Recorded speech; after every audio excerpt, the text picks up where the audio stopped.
The story of Athanasius reads more like a fast-paced, edge-of-your-seat political thriller than what you might expect. You might expect something like a droll academic account of an influential theologian, but nothing like the edge-of-your-seat political strategies that happened actually during the course of Athanasius' life. He was the Bishop of Alexandria for 45 years.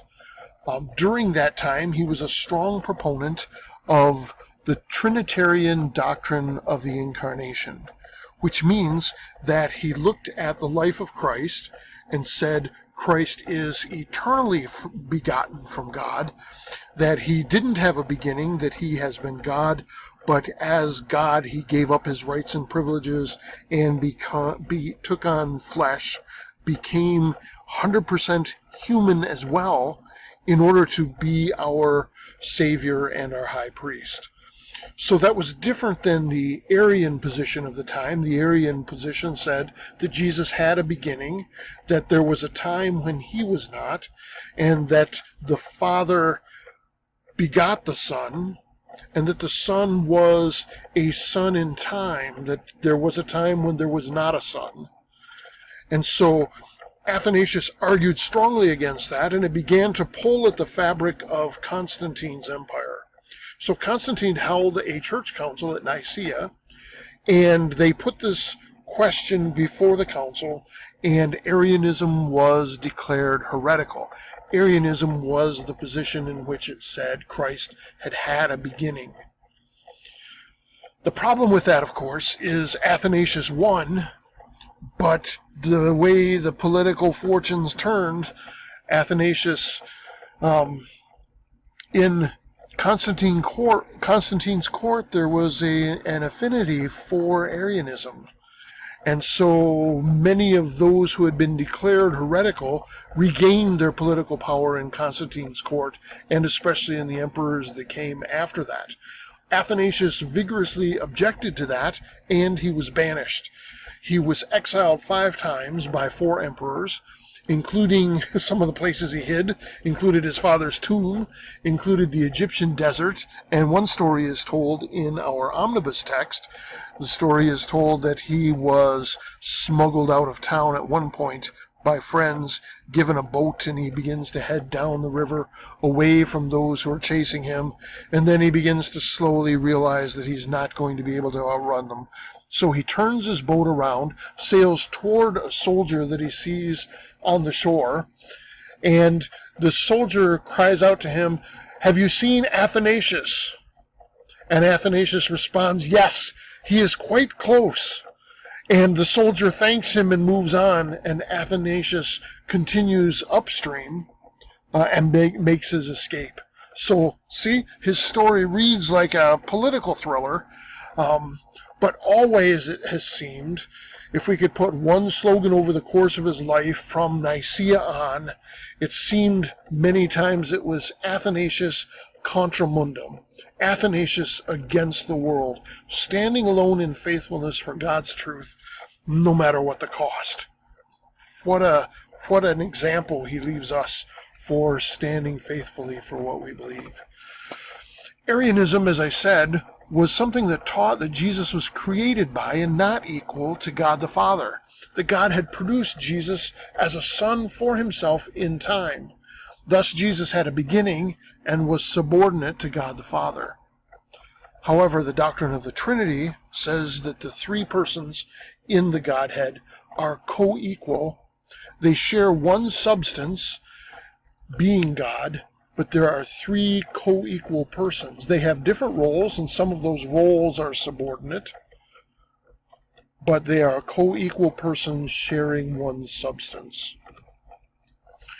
And so Athanasius sets out to write a book on the Incarnation. In this book, Jesus enjoys eternal fellowship with God as his Son.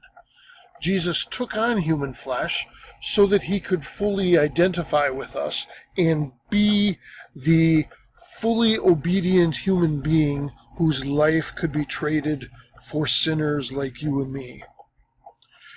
Jesus remained fully God, but became fully man.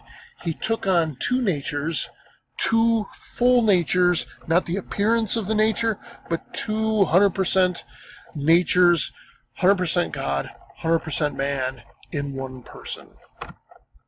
One of my favorite texts is Philippians chapter 2, verses 5 through 11, which talks about Christ's emptying. It's called the kenosis passage because he empties himself in order to become like human beings. He takes on the nature of a servant and is obedient to God even to death on a cross.